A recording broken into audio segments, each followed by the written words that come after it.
So good morning students. In today's class of reaction mechanism we will be discussing relative stabilities of different carbocations. ठीक है. The first one is effect of substitution on stability.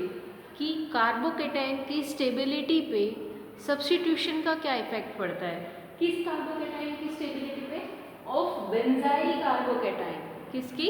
Benzyl carbocation की stability पे अगर आप कोई substitute कर देते हो, किसी ग्रुप को हाइड्रोजन से रिप्लेस कर देते हो तो उस पर क्या फर्क पड़ता है. सबसे पहले इसमें आपको पता होना चाहिए क्या कि बेंजाइल कार्बोकेटाइन क्या है. ये होता है बेंजाइल कार्बोकेटाइन C6H5CH2, उसके ऊपर पॉजिटिव चार्ज. ठीक है.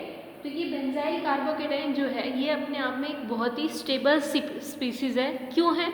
क्योंकि ये रेजोनेंस स्टेबलाइज है. इसमें पाई इलेक्ट्रॉन्स होते हैं जो इस पॉजिटिव चार्ज को अल्टरनेटिवली डीलोकलाइज हो के स्टेबलाइज करते हैं. ठीक है. दूसरा, अब इसके पास आप सब्स्टिट्यूशन में दो तरीके के ग्रुप्स लगा सकते हो. एक तो इलेक्ट्रॉन विड्रॉइंग ग्रुप और दूसरा इलेक्ट्रॉन डोनेटिंग ग्रुप. कि एक इलेक्ट्रॉन डेंसिटी बढ़ाए वहाँ पे और एक दूसरा इलेक्ट्रॉन डेंसिटी को कम करे. ये वाला ग्रुप जो है जी, ये तो इलेक्ट्रॉन डोनेटिंग ग्रुप हो गया जो बेंजीन रिंग को इलेक्ट्रॉन्स देगा. ठीक है. जब बेंजीन रिंग को इलेक्ट्रॉन्स देगा इसका मतलब बेंजीन रिंग को इसके पास से खींचने की जरूरत नहीं पड़ेगी. यहाँ से खींचने की जरूरत नहीं पड़ी मतलब ये मॉलिक्यूल क्या हो जाएगा, ज़्यादा स्टेबल हो जाएगा. इस पर पॉजिटिव चार्ज ज़्यादा देर तक ऐसा रहेगा.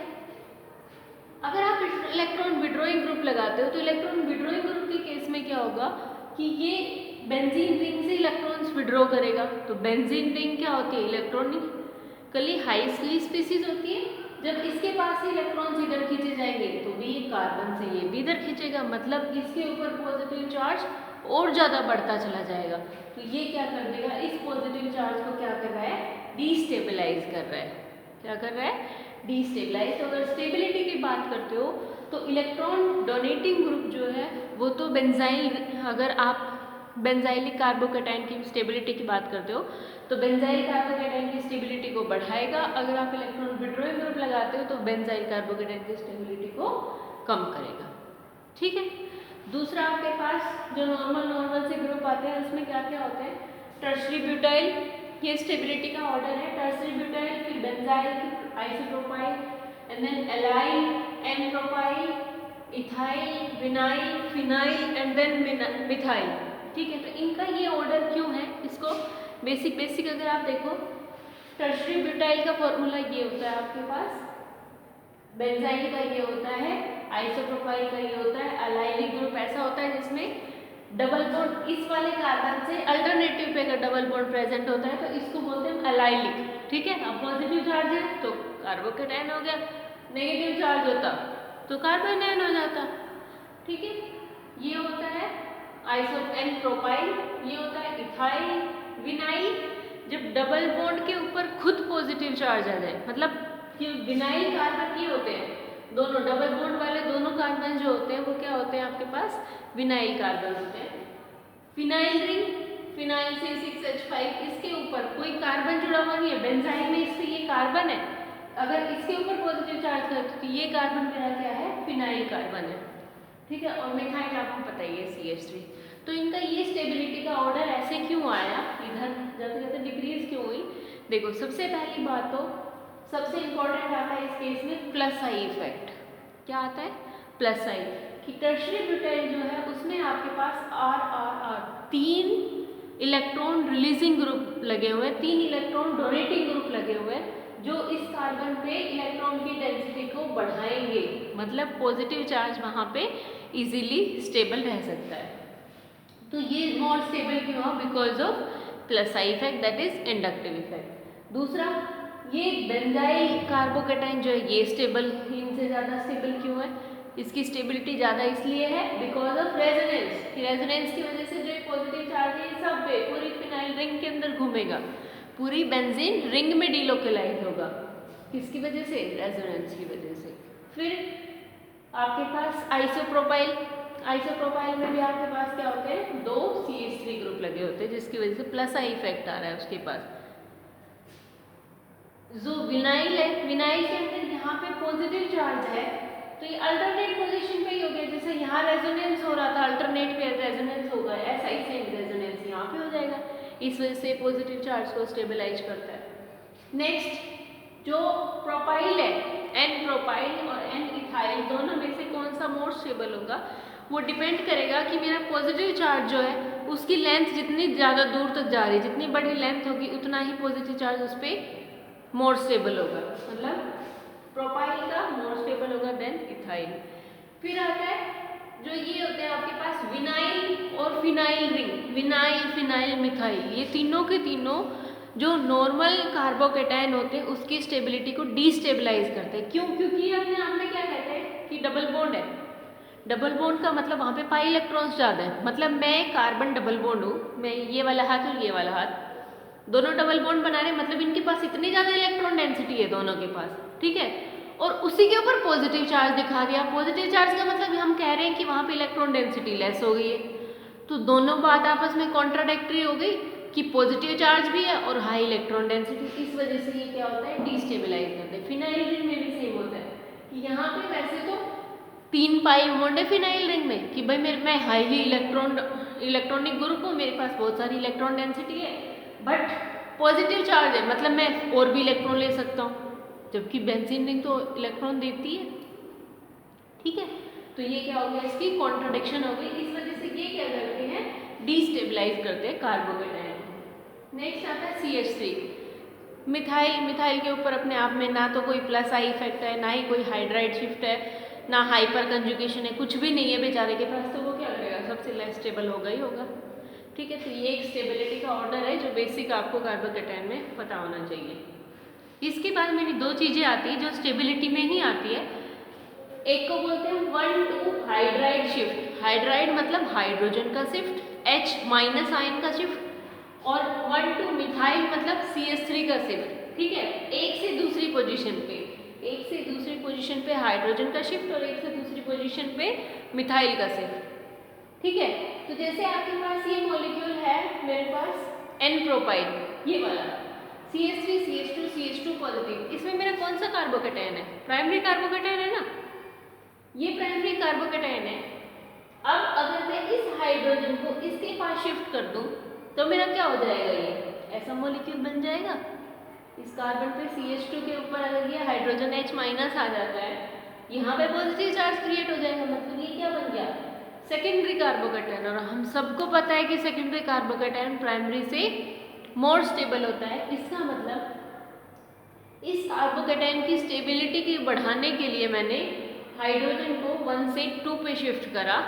ऐसे केसेस में हाइड्रोजन 1 से 2 पे शिफ्ट हो जाता है to increase the stability of carbocation, इसको ही बोलते हैं 1,2 हाइड्राइड शिफ्ट। सिमिलरली आपका मिथाइल शिफ्ट होता है, तो अगर प्राइमरी है, अगर मैं मिथाइल ग्रुप को यहाँ शिफ्ट कर दूँ CH3 माइनस को, ये अपने इलेक्ट्रॉन्स के साथ निकलेगा, तो यहाँ पॉजिटिव चार्ज क्रिएट हो जाएगा और ये कौन सा आ जाएगा CH2 के पास CH3, मतलब ये क्या बन गया मेरा टर्शरी कार्बोकेटायन। टर्शरी तो प्राइमरी से बहुत ज़्यादा स्टेबल है, टर्शरी कार्बोकेटायन तो मोर स्टेबल है, मोस्ट स्टेबल है, इसलिए मैं क्या कर रही हूँ कि ये 1,2 मिथाइल शिफ्ट कर रही हूँ कि to increase the stability of carbocation we will shift hydrogen और methyl group from 1 position to second carbon, okay.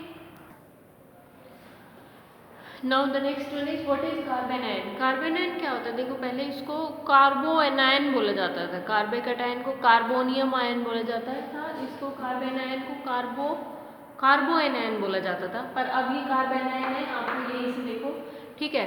सबसे पहले कार्बोएनायन क्या होता है, किसी भी कार्बन के ऊपर अगर नेगेटिव चार्ज आ गया है, उसका एक एम्प्टी p ऑर्बिटल है और मेरा चार्ज उस पर क्या है नेगेटिव, मतलब एक लोन पेयर उसके पास आ गया, मतलब 2 इलेक्ट्रॉन्स उसके पास एक्स्ट्रा आ गए, ये सारे मतलब इसके किसके हैं कार्बोएनायन के, ठीक है, कार्बन के ऊपर नेगेटिव चार्ज। अब सबसे पहली चीज़ तो इसका स्ट्रक्चर आ जाती है। इसका स्ट्रक्चर कैसे होगा भाई, 3 तो बॉन्ड बने हुए और एक क्या आ गया लोन पेयर आ गया, ठीक है। और लोन पेयर में क्या होता है हाइब्रिडाइजेशन में पार्टिसिपेट करता है, तो 1 2 3 4 क्या हो गया 4 steric number, that is sp3 hybridisation. और sp3 हाइब्रिडाइजेशन है तो टेट्राहेड्रल होना चाहिए, बट लोन पेयर की वजह से वो क्या हो जाती है पिरामिडल, लोन पेयर की वजह से क्या हो जाती है पिरामिडल। बॉन्ड एंगल वैसे तो आइडियली तो 109 डिग्री 28 होना चाहिए, बट इससे थोड़ा सा कम होता है, ठीक है। ये तो इसके स्ट्रक्चर के बारे में बात हुई। अब आगे बात होती है इसकी फॉर्मेशन की, कार्बोकेटायंस बनते कैसे हैं, ठीक है। कार्बोकेटायन दो तरीके से बन सकते हैं आपके, एक तो dissociation of molecule, molecule break कर जाए, और दूसरा बाय एडिशन ऑफ न्यूक्लियोफाइल, ठीक है। सबसे पहले देखते हैं by addition of nucleophile. Nucleophile generally कहाँ पे अटैक करेगा, जिसके पास पॉजिटिव चार्ज होता है।